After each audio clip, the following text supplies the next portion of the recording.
eziokwu ọ na-abụ ofe jụọ oyi esitụnụ ya n'ọkụ ya ha gbara kpọmkwem abalị 27 nke ọnwa anọ n'afọ 2022 anyị nọ n'ime ya ka mmachibido nke nnama ndị Fulani ịbata na ịgagharị n'ala Biafra niile ga-akwasị igbodo ma kpụrụkwa ọkụ n'ọnụ.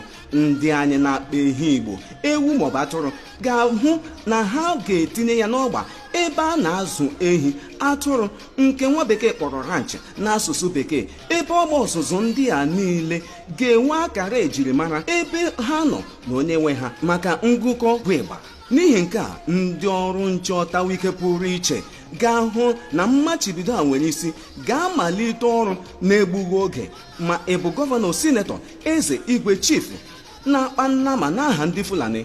Ihe anyị chọrọ bụ ka anyị hazie obodo anyị, mekọta ihe niile, kpara anyị ehi Igbo, wetara anyị ehi Igbo tinye n'ọgba. Nke ahụ bụ nke anyị kpọmkwem. Ka anyị hazie ala Biafra, mekwana ya ka ọ dị mma, ka ọ dịghị n'uche na ịhazi ala Biafra ile mmadụ anya n'ihu adịghịkwa ya o, n'agbanyeghị na anyị na-eji ijeri kwuru ijeri naira ruru 3 trilion naira na-eji ata ma na-asụ adịghị ọcha ndị Fulani ha kpọrọ nnama n'ọnụ kwa afọ niile na-enweghịzi ihe ha na-etinye n'ala Biafra. Emechakwa ha ewere ego ahụ anyị kwụrụ ha na nnama were gaa zụrụ ngwa ọgụ ha ga-eji wakpo anyị. N'ime ya ha egbuo nne anyị, gbuo nwanne anyị nwaanyị, ebe ha kwasokwara ha iko n'ike, gbuo nne anyị, bibie ọba ji, ala ubi anyị na mkpụrụ akụkụ niile, tinyere mmiri ọṅụṅụ anyị ka ha metọkwara. Anyị abụrụzie kpọmkpokoro tọgbọrọ n'efu ebe ha na-ajụkwa anyị unu ga-eme gịnị? Hel, ihe a sịgharị otu a ọ rịlanụ mmanụ nọ. Onye nyụwakwanụrụ na-eji aka enyụgharị onwe ya.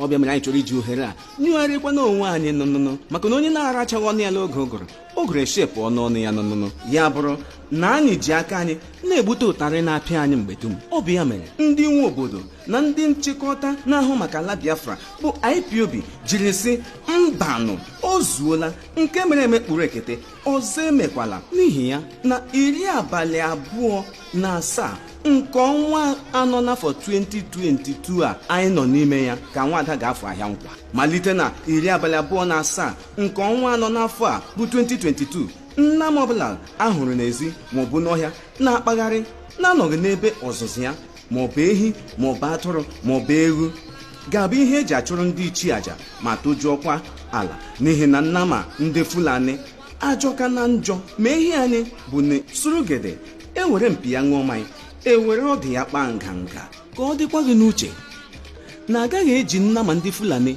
mee ofala, mee elimozu, mee ịgba nkwụ, nye onyinye.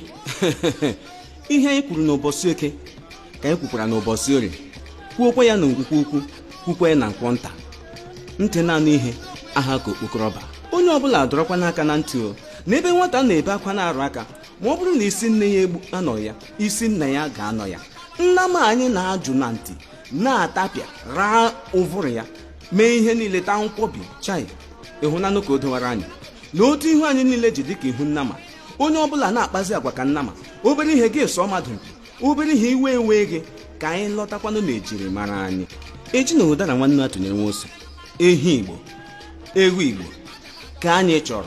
Ọ bụrụ na ịbụ onye atamata dị n'ọnụ tumochi, ịbụ tapiasa, nlopiasa, nwopiasa na ihe niile, ngwanụ baa ihe ga-egbuwa azụ na mmiri, zụ nwa ọkụkọ Igbo, gbawa nko chewa n'ime mmiri, fụtawa ya. N'ihi na mgbe rice na-adịghị, anyị alaghị eri mkpụrụ shi ewu.